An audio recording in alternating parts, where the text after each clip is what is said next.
اللہ کے ذکر کی طرف دوڑو، اللہ تعالیٰ کے ذکر کی طرف بھاگو۔ وَذَرُوا الْبَيْعَ، کاروبار چھوڑ دو، بیع شرع چھوڑ دو، خرید و فروخت چھوڑ دو، بزنس چھوڑ دو۔ تو اگر تم اس کی حقیقت کو پہچان لو کہ جمعے میں کیا عظمتیں ہیں، کیا برکتیں ہیں، کیا نعمتیں ہیں، تو پھر تم جان جاؤ اور پھر سب کچھ سے ہاتھ صاف کر کے اللہ کی طرف راغب ہو جاؤ۔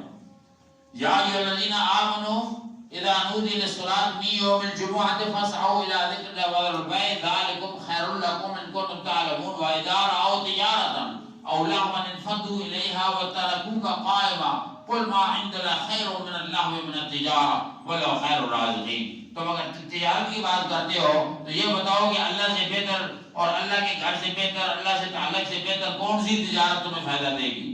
ولو خیر الرازقین تو وہ ہے، رزق دینے والا تو وہ ہے۔ تو پھر نبی محترم کو ایک دفعہ صحابہ تجارت کے لیے گئے اور نبی کریم وہاں خطبہ دے رہے تھے، تو باہر منڈی لگی ہوئی تھی، فوراً صحابہ بھاگے۔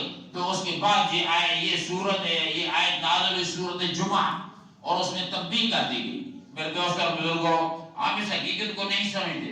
اللہ اکبر فرمایا حضور علیہ الصلوۃ والتسلیم نے کہ ان یوم الجمعۃ سید الایام واعظم عند اللہ واعظم عند اللہ من یوم الاضحیٰ و یوم الفطر۔ فرمایا کہ یہ جمعے کا جو دن ہے یہ اللہ کے نزدیک ہر دن سے افضل دن ہے، حتیٰ کہ عید الاضحیٰ سے بھی افضل ہے، حتیٰ کہ عید الفطر سے بھی افضل ہے۔ وفی خمس خلال، اس کے اندر 5 خصوصیات ہیں۔ پہلی خصوصیت یہ بیان فرماتے ہیں کہ اس کے اندر 5 جو خصوصیات ہیں اس وجہ سے یہ دن افضل و اعلیٰ ہے۔ ٹائم بڑا کم ہے، آپ غور سے توجہ فرمائیں، صرف 11-12 منٹ رہ گئے، کیونکہ یہاں 1 بجے ہم نماز کھڑی کرتے ہیں، 10 منٹ پہلے جو ہے تقریر ختم کرنی ہے، اور لوگ اپنے ٹائم پر آتے ہیں، کوئی تقریر کے لیے آتا ہے، کوئی نماز کے لیے آتا ہے، کوئی دکھانے کے لیے آتا ہے میں جمعے جا رہا ہوں، کوئی بیگم صاحبہ کے حکم کی اطاعت کرتا ہے، کہتے جا گھروں نکل ماں گھر کام کرنے دے، تو وہ پھر اس طریقے سے آتا ہے۔ یہاں کا روایت سسٹم اور ہے، باہر ہر جگہ اگر آپ جائیں تو آپ حیران ہوں گے کہ لوگ پہلے آ کر بیٹھ جاتے ہیں اور سنتے ہیں، کوئی مسئلہ سمجھ میں آئے گا، ایمان میں اضافہ ہوگا، لیکن یہاں وہ بات نہیں ہے، کیونکہ یہ سارے گورنمنٹ کے ہیں ملازم، ساری کھچڑی بنی ہوئی ہے، کوئی پنجاب کا، کوئی کشمیر کا، کوئی گائیں کا، بائیں کا، سارے کٹھے ہیں نا، تو پھر جب کٹھا آدمی ہوتا ہے مختلف علاقوں سے تو اس کا مزاج وہی گورنمنٹ والا ہو جاتا ہے۔ عرض کرنے کا مقصد یہ ہے ان یوم الجمعہ سید الایام، فرمایا اس دن کی خصوصیات کیا ہیں؟ پہلی خصوصیت یہ ہے خلق فی آدم، حضرت آدم علیہ السلام کو ہم نے جمعے کے دن پیدا کیا، انسان جمعے کو پیدا ہوا ہے، اور فرمایا وَأَهْبَتَ اللَّهُ فِيهِ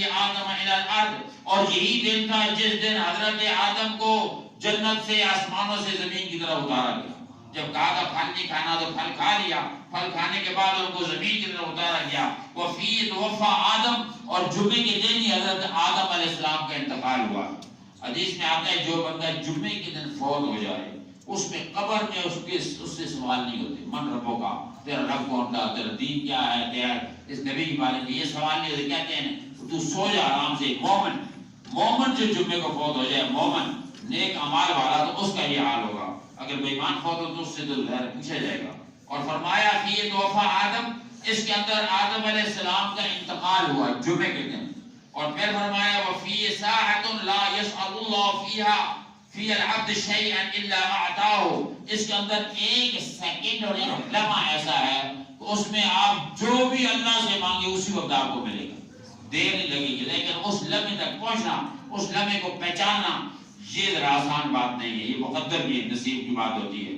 کئی دفعہ ہوتا ہے مقدر سے ہاتھ بندہ اٹھاتا ہے، یا اللہ تو میری دعا قبول کر، یا اللہ تو میری حاجت پوری فرما، مجھے مصیبت الدعوات بنا، تو وہ اس لمحے میں اگر آ گیا تو اس بندے کی یہ دعا فوراً قبول ہو جائے گی۔ اور فرمایا وفی تقوم الساعہ، اس دن قیامت قائم ہوگی، جمعے کا دن ہوگا، اور جناب صبح جب لوگ اٹھیں گے نا تو دیکھیں گے کہ سورج مغرب سے چڑھ رہا ہے، آج ادھر سورج ادھر سے نہیں چڑھ رہا، ادھر مغرب میں توبہ کا دروازہ جس کا عرض درمیان میں جو ہے 70 سال بندہ بھاگتا رہے، اور اتنا ہے وہ بڑا توبہ کا دروازہ رب نے کھولا ہوا ہے، توبہ کر لو، گناہ پچھوا لو، وہ توبہ کا دروازہ اس دن بند ہو جائے گا جس دن وہاں سے سورج طلوع ہوگا، الٹا سورج طلوع ہوگا۔ اور پھر ارشاد فرمایا اور ما من ملک مقرب ولا سماء فی الارض ولا ریاح ولا جبال ولا على بحر الا وهن يشفقن من يوم الجمعہ، جمعۃ المبارک کے دن دنیا کی کوئی مخلوق ایسی نہیں کہ جو اللہ کی عبادت کے اندر سرنگونا ہوتی ہو.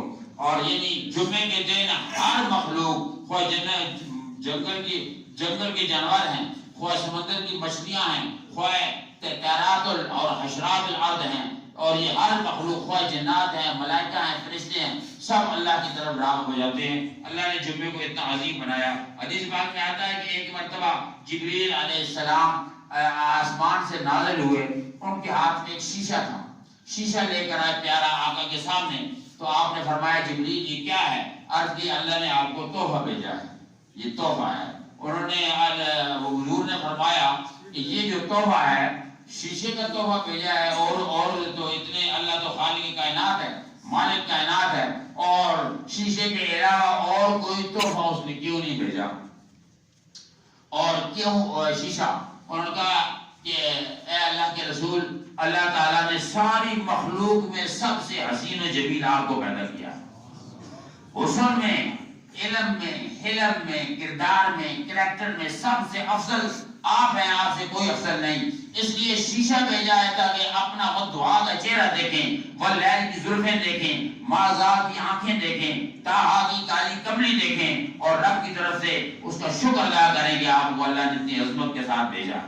جب حضور نے وہ شیشہ پکڑا، اس شیشے کے اندر ایک چھوٹا سا باریک نقطہ تھا، آپ نے فرمایا اس کے اندر یہ نقطہ کس بات کا ہے؟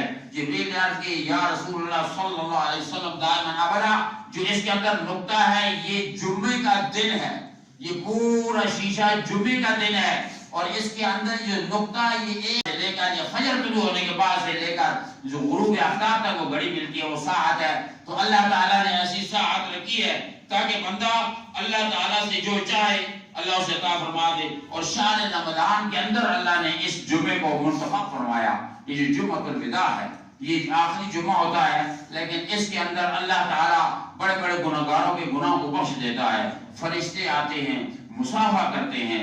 جو بندہ سب سے پہلے مسجد میں آئے گا، ذکر ہوا کہ بندہ تاکہ شوق سے جلدی مسجد میں آئے، جب مسجد میں داخل ہو تو اعتکاف کی نیت کر دیا کریں.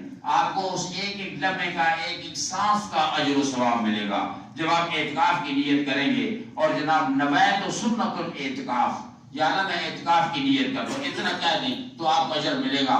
ویسے یہ جو اعتکاف واجب اعتکاف، سنت اعتکاف ہے، یہ تو آخری 10 دنوں تک ہوتا ہے.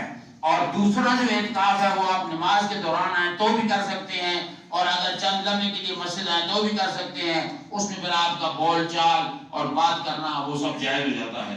اس کے بعد اللہ رب العالمین جل جلالہ عمن والہ نے اس دن کو فضیلت اس لیے عطا فرمائی کہ جناب والا اس میں قرآن کا نزول ہوا، اس کے اندر انسان کو عظمتیں، نعمتیں، رحمتیں اللہ نے عطا فرمائی ہیں. اور یہ ایسی کتاب اللہ نے اتاری ہے کہ فرمایا یاد رکھو یہ ایسی کتاب ہے الا بذکر اللہ تطمئن القلوب. یہ قرآن ایسا اللہ کا ذکر ہے کہ تمہارے دلوں کو خوشی، اطمینان، سکون صرف قرآن ہی دے گا، اللہ کا ذکر ہی دے گا. دنیا کی کوئی دولت، دنیا کی کوئی نعمت اور دنیا کی کوئی چیز تمہیں خوشحالی اتنی نہیں دے سکتی جتنا قرآن تمہیں عطا کر سکتا ہے. جب قرآن کی چاشنی سے، قرآن کی مٹھاس سے اپنے دل کو منور کر لو گے. مجھے بتائیے کہ وہ صحابہ جنہوں نے مکے میں آپ کا چہرہ دیکھا اور اپنی فیملی چھوڑ دی، کاروبار چھوڑ دیے، بڑی بڑی بہترین عمارتیں، ان کے گھر تھے خوبصورت وہ چھوڑ دیے، اس زمانے میں بھی یہ سب کچھ تھا، سب کچھ چھوڑ چھاڑ کے نبی کے ہو گئے. آخر کیا وجہ تھا کیا؟ آج کل کوئی بڑے سے بڑا کوئی پیر آ جائے، کوئی سب کچھ چھوڑ چھاڑ کے کے پیچھے نہیں جاتا، اس کو اپنے گھر میں لاتا ہے، کیونکہ وہ منظر کچھ اور تھا، یہ منظر کچھ اور ہے. کیونکہ وہاں دنیا داری نہیں تھی، وہاں پر جناب والا محبت اور عشق میں لوگ دیوانے ہو گئے. میں نے حدیث پڑھی، مجھے تو بڑا تعجب ہوا کہ حضور علیہ السلام کے پاس ایک صحابی تھا، اس کا نام حضرت جلیبیب تھا، کالے رنگ کا حبشی تھا، لیکن نبی کا دیوانہ تھا. حضور علیہ السلام رنگ نہیں دیکھتے اور اوپر جناب وہ نہیں دیکھتے، وہ بندے کا ڈھنگ دیکھتے ہیں کہ اس بندے کا جو ہے میرے ساتھ کتنا تعلق ہے. حضرت بلال ایک حبشی کے بیٹے تھے، حبشی تھے، غلام تھے، نوکر تھے، لیکن حضرت عمر جب بلال آتے تو وہ سے کھڑے ہو جاتے، کہتے یا سیدنا بلال. اور فتح مکہ جس دن ہوا تو اس دن نبی کریم نے کعبے کی چھت پر بلال کو چڑھایا غلام کو چڑھایا لوگوں کو بتانے کے لیے کہ اگر غلام بھی ہے لیکن نبی کا اگر دامن پکڑ لے اور سچائی کے ساتھ اسلام میں آ جائے تو اس کی شان غلام سے بھی اعلیٰ ہو جاتی ہے. ایک ہی صف میں کھڑے ہو کے ایک محمود و ایاب، نہ کوئی بندہ رہا نہ کوئی بندہ نواز. یہ باتیں تو آپ نے سنی ہوئی ہیں. تو اس وقت حضرت جلیبیب بات تھے بڑے پریشانی میں. حضور نے فرمایا جلیبیب کیوں پریشان ہو، کیا تکلیف ہے؟ تو اپنی شادی نہیں کی، وقت اتنا گزر گیا. عرض کی یا رسول اللہ میری شکل، ایک تو شکل نہیں اور ایک تو مال نہیں، دولت نہیں، میرے پاس تو کچھ نہیں، مجھے کون دے گا شادی؟ کون مجھے اپنے سینے سے لگائے گا؟ کون مجھ بے سہارے کو سہارا دے گا؟ آپ نے فرمایا کہ ایسے کرو تم جاؤ فلاں میرا صحابی ہے اس کے گھر چلے جاؤ اور اس کو میری طرف سے یہ پیغام پہنچاؤ کہ مجھے رسول اللہ صلی اللہ علیہ وسلم نے بھیجا ہے صلی اللہ علیہ وسلم، اور مقصد اپنا بیان کرو، انہیں بتاؤ اور اس کے بعد واپس آ کر مجھے بتاؤ. حضرت جلیبیب رضی اللہ تعالی عنہ فرماتے ہیں مجھے بڑی شرم آ رہی تھی لیکن حضور کا حکم تھا. میں چلا گیا، دروازے کو دستک دی، السلام علیکم ورحمۃ اللہ. تو ایک اچھے عمر کے شخصیت باہر آئی، نبی کے صحابی تھے اور ہمیشہ مسجد میں نماز کے لیے آتے جاتے تھے. السلام علیکم ورحمۃ اللہ کیا اور کہا جی میں رسول اللہ صلی اللہ علیہ وسلم کا نوکر ہوں، غلام ہوں، خادم ہوں اور میں اس سلسلے میں آیا ہوں، اس دواج کے سلسلے میں آیا ہوں. حضور سے عرض کی تھی، میرے آقا نے فرمایا کہ فلاں صحابی کے گھر چلا جا اور اسے میرا پیغام پہنچاؤ اور اپنا جو ہے آپ غرض وہاں بیان کرو کہ اور انہیں جا کر بتاؤ کہ میں اس دواج کے سلسلے میں آیا ہوں، تو انشاءاللہ وہاں سے آپ کا مسئلہ حل ہوگا. جب یہ بات کی تو اس کو غصہ آ گیا. بات ہی ایسی تھی، سوال ہی ایسا تھا. غصہ آ گیا، کہنے لگا تم یہ بتاؤ نام کیا ہے؟ فلاں نام ہے. حبشی ہوں. مکان ہے؟ کہتا ہے مکان بھی نہیں ہے. دکان ہے؟ کہتا ہے دکان بھی نہیں ہے. کاروبار ہے؟ کہتا ہے کاروبار بھی نہیں ہے. تو پھر یہ بتاؤ کہ کون ہے وہ جناب والا جو تمہیں اپنی جوان مطلب پڑھی لکھی اور بہترین بیٹی کا رشتہ پیش کرے گا؟ یہ مجھے بتاؤ تو صحیح.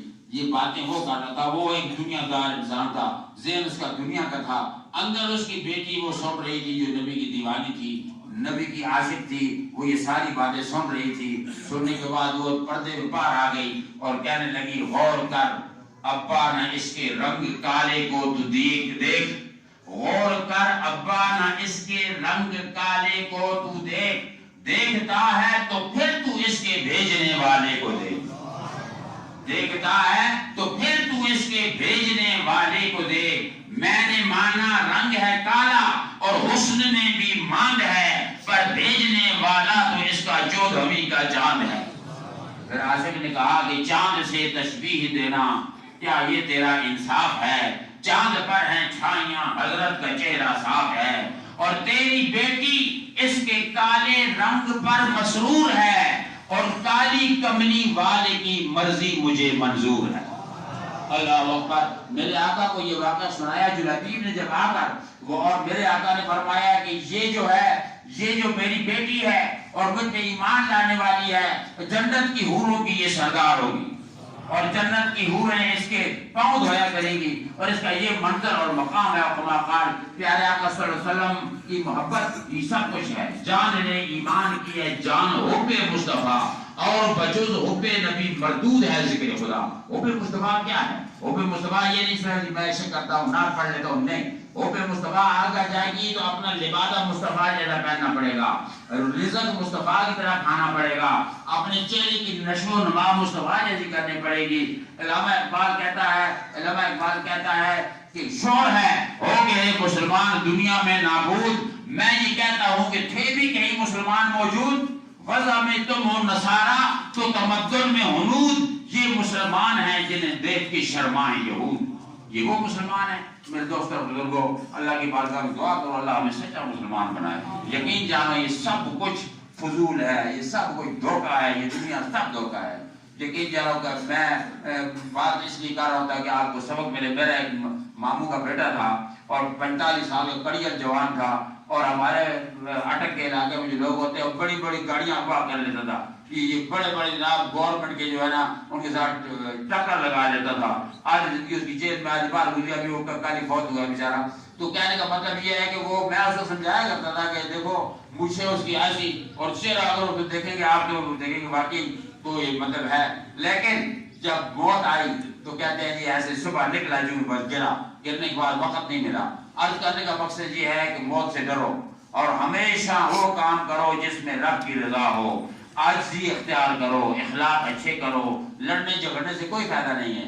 لڑ جھگڑ کے جو پہلے تھے وہ سارے چلے گئے، کوئی کسی کو مار نہیں سکتا اور نہ کوئی کسی کو کر سکتا. آپ دیکھیے سیاسی لڑ رہے ہیں، کسی کو کچھ حاصل نہیں ہوا، بس بالآخر وہی ہوتا ہے جو منظور خدا ہوتا ہے. اس لیے محبتیں پھیلاؤ، محبتیں پھیلاؤ، دوسرے کے کام آؤ، اچھے اخلاق سے پیش آؤ. کبھی ایسی جہاں پانی طرح ہو جاتی ہے مسجد میں، پتہ لگتا ہے دو نمازی آپس میں کوئی جناب شروع ہو گئے ہیں. ایک یہ کہتا ہے وہ کہتا ہے مولوی کے بعد کیا کر رہے ہیں، فلانا کیا کر رہے ہیں. بھائی تم نے کیا غلط مولوی سے؟ مولوی مسئلے کو سنبھالے ہوئے تو اپنے پیچھے نماز پڑھ، نماز صحیح کر. جو قنوت دینے نہیں آتی. ایک جگہ میں امام تھا، میں 79 میں فارغ و تحصیل ہوا ہوں، مجھے 40-50 سال کا میرا ہے تجربہ. اس گاؤں میں کسی کو نماز نہیں آتی تھی. میں نے ان لوگوں سے کہا نماز سناؤ، آتی نہیں، نہ سناتے ہیں. ایک دن میں نے باہر ساتھ والا گھر تھا، وہاں میرے سب رشتے دار تھے، ان کی بچیوں کو میں نے کہا کہ آج ایسے کرنا مسجد گیٹ بند کر دینا باہر سے. آج جب میں نماز ہم پڑھے مغرب کی نماز جو ہوئی مسجد کو انہوں نے پہلے گیٹ بند کر دیا. اور اٹھ کے میں نے کہا کہ انکل کھڑے ہو جاؤ، سورۃ فاتحہ سناؤ. انکل تو کھڑا ہو جاؤ، دعا کیوں سنا. اٹھ کے سارے نسلیں دروازے جڑا میں نے دروازے چھکر آنا، بھائی ایک مولوی تو منہ سے آنا ہوا، یہ آسانی باہر نکل دینا. کہنے کا مطلب ہے کہ نماز اپنی درست کرو، دوسرے پہ الزام لگانے کی بجائے مسئلے سیکھو. ہماری ماں باپ بہن بھائی فوت ہو جائے تو ہمیں اس کو غسل دینے کا طریقہ نہیں آتا. آپ کیوں نہیں سیکھتے؟ عالم دین سے سیکھیں نا، کل خود اس کو غسل دیں. کیوں آپ بھاگیں کسی کے پاس؟ جنازہ خود پڑھائیں، آپ کفن اس کو خود تیار کریں. آپ کو یہ سارے مسائل آنے چاہیے. اللہ سے دعا ہے کہ اللہ تعالیٰ ہمیں نیکی کی توفیق عطا فرمائے، سنت عطا فرمائے.